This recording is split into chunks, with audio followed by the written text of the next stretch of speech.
Carbon આધારિત મૂળભૂત nano બંધારણ. કાર્બન એ પૃથ્વી પરના જીવનનો આધાર સ્તંભ છે. તે ઓક્સિજન, હાઇડ્રોજન અને નાઇટ્રોજન ના જટિલ બંધારણ સ્વરૂપે જોવા મળે છે. વળી તે પ્રણાલીગત ઉર્જા સ્ત્રોતનો મુખ્ય ઘટક છે.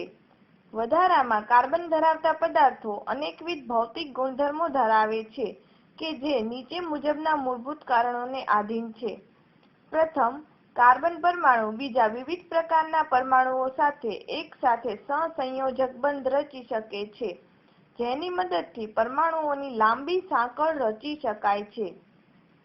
આ ગુણધર્મને કારણે કાર્બનના ઘણા સ્વરૂપો જેમ કે હીરો, ગ્રેફાઇટ, ગ્રાફીન, એમ્ફોર્સ, ગ્લાસી કાર્બન અને ફુલરીન કે જેઓ બધા જુદા ગુણધર્મો ધરાવે છે.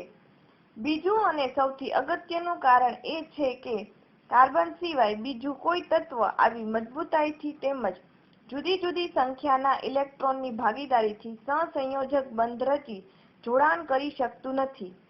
હકીકતમાં આ જ પ્રબળ શક્તિ એ લગભગ બધા જ જીવન ઉપયોગી જૈવ રાસાયણિક સંયોજનો માટે જવાબદાર છે. આ જ કારણથી કાર્બનને જીવનના રસાયણનો મૂળભૂત આધાર ગણવામાં આવે છે. આવી વિવિધ લાક્ષણિકતાઓને કારણે આપણે કાર્બનના નેનો સ્તરે રહેલા સ્વરૂપોની ચર્ચા કરીશું. ફુલરીન. કાર્બન આધારિત નેનો બંધારણનું સામાન્ય નામ ફુલરીન છે. પોલાગોળા, લંબવૃત્ત કે નળાકારના સ્વરૂપમાં રહેલ કાર્બનના બનેલા અણુને ફુલરીન કહે છે.